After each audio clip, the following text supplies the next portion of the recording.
Good afternoon students. Today we discuss about the concentration of solution. ठीक है, इसका क्या होता है इसके बारे में हम लोग बात कर रहे हैं। In a solution the relative amount of the solute and the solvent can be very depending upon the amount of the solute present in a solution. It can be called dilute, concentration, concentrated or saturated solution. ठीक है, dilute and concentrated are relative terms.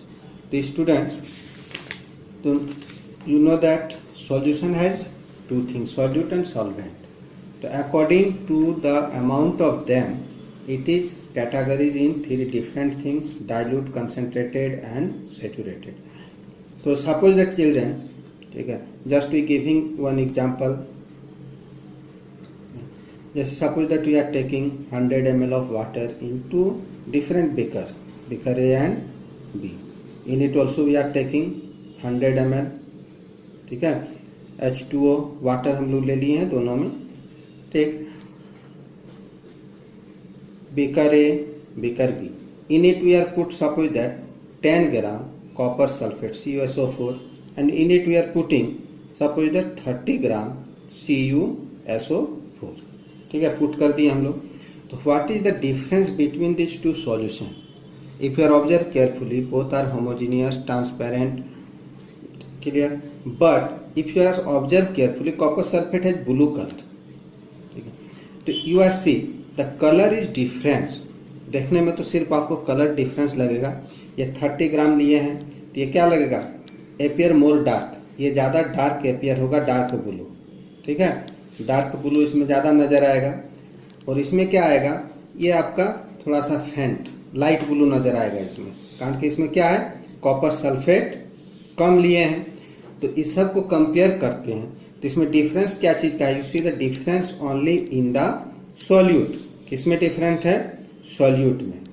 And if you compare them then telling कि the beaker B solution is more concentrated than A. जब इसका हम लोग compare करते हैं तो बी का कंसेंट्रेशन ज़्यादा मिलता है। तो इसमें हाउ यू आर कैलकुलेट। ठीक है, तो सबसे पहले हम लोग बात करते हैं आपका कंसेंट्रेशन ऑफ सॉल्यूशन का निकालने का तरीका। तो इसमें सिंपल दो फॉर्मूला है। ठीक है, कंसेंट्रेशन ऑफ सॉल्यूशन। ठीक है, आइडेंटिफाई करते हैं तो ऊपर में लिखते हैं एक amount of solute divided by क्या करते हैं हम लोग, अमाउंट ऑफ सॉल्यूशन। ठीक है, दूसरा जब निकालना रहता है इसी का तो ऊपर में हम लोग लिखते हैं amount of solute divided by amount of solvent. ठीक है, ये दो तरह से कैलकुलेट। इसके बाद हम लोग क्या है, इसका एक परसेंटेज आता है जो कि काफ़ी आपका इम्पोर्टेंट क्वेश्चन है यहाँ से। तो इसमें डिफरेंट टाइप ऑफ सॉल्यूशन होता है। तो सबसे पहले हम लोग एक देखते हैं सॉलिड। ठीक है, जैसे शुगर, सॉल्ट, ये सब, जैसे कॉपर सल्फेट हो गया, या डिजॉल्व इन वाटर, पानी में घोलते हैं। किस में घोल रहे हैं, लिक्विड में। ठीक है, तो सॉलिड इन लिक्विड सॉल्यूशन इसमें देखते हैं। ठीक है, तो इसमें भी केस मिलता है, क्या मिलता है हम लोग को, मास by mass percentage. Mass by mass percentage. ठीक है, डिफाइन इसका क्या करना है आपको, क्या डिफिनेशन लिखते हैं इसका, the mass of the solute. सबको हम लोग सॉल्यूट से कंपेयर करके निकालते हैं इन ग्राम्स। ठीक है, डिजॉल्व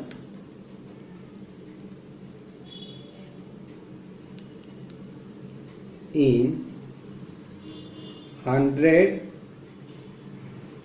ग्राम्स ऑफ द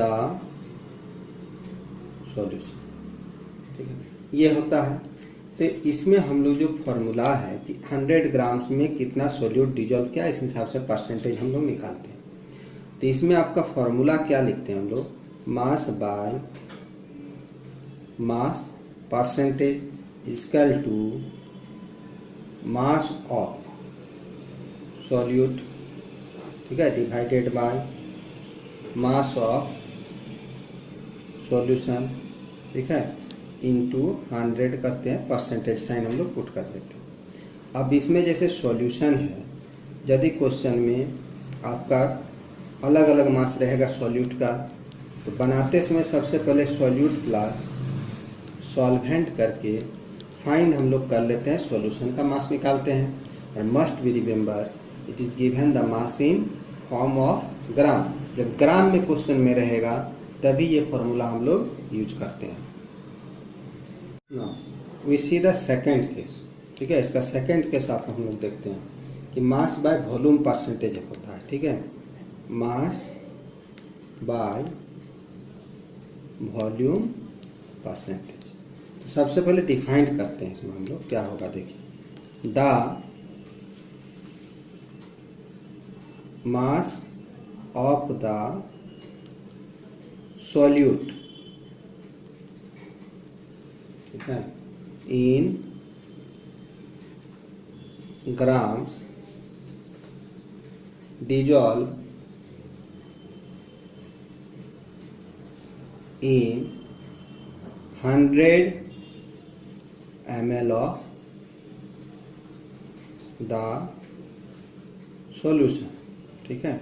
इसमें क्या रहेगा आपका, देखिए मास जो रहेगा, ठीक है, वो हम लोग का ग्राम में रहता है, और इधर सॉल्यूशन जब हम लोग का मिलता है आपका मिलीग्राम में, तब यूज करते हैं हम लोग मास बाय वॉल्यूम परसेंटेज। तो इसका फॉर्मूला हम लोग क्या निकालते हैं, देखिए, जब न्यूमेरिकल बनाना रहेगा क्वेश्चन, ठीक है, तो mass by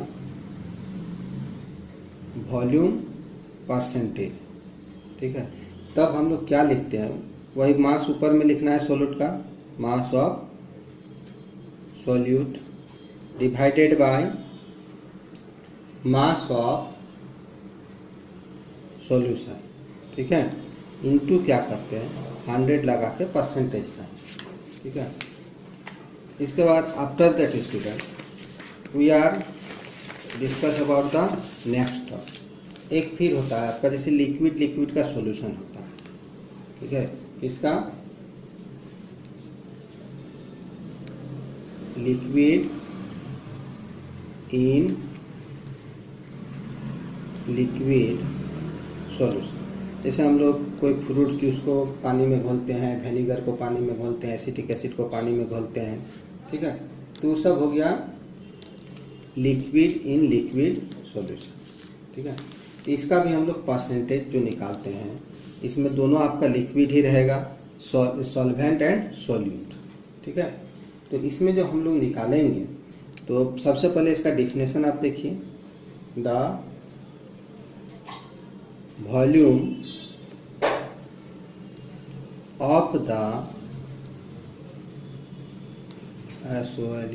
solute in milligram, in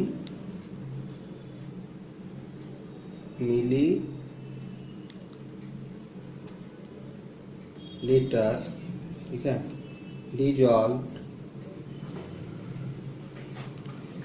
in 100 ml of the solution, ठीक है। सॉल्यूट जब लेंगे तो हम लोग को छोटा रखना ही पड़ता है, छोटा रहता है कम अमाउंट में, तो इसलिए क्या है, इसको मिलीग्राम में लेंगे, मिलीलीटर में, ठीक है, तब ये सॉल्वेंट हम लोग का भी मिलीलीटर में थोड़ा ज़्यादा अमाउंट में दिखाना पड़ेगा। तो इसका जब हम लोग कैलकुलेट आपका करते हैं, ठीक है, तो फॉर्मूला बनता है वॉल्यूम बाय वॉल्यूम परसेंटेज। इसका फॉर्मूला क्या है, इसमें क्या रहेगा, ऊपर में वॉल्यूम ऑफ सॉल्यूट इन, कोशिश कीजिएगा 1 यूनिट होने का, मिलीलीटर है तो मिलीलीटर में, लीटर रहा तो लीटर में 1 यूनिट करना है हम लोग को, volume of solution in ml 1 unit में रखना है, इनटू 100%,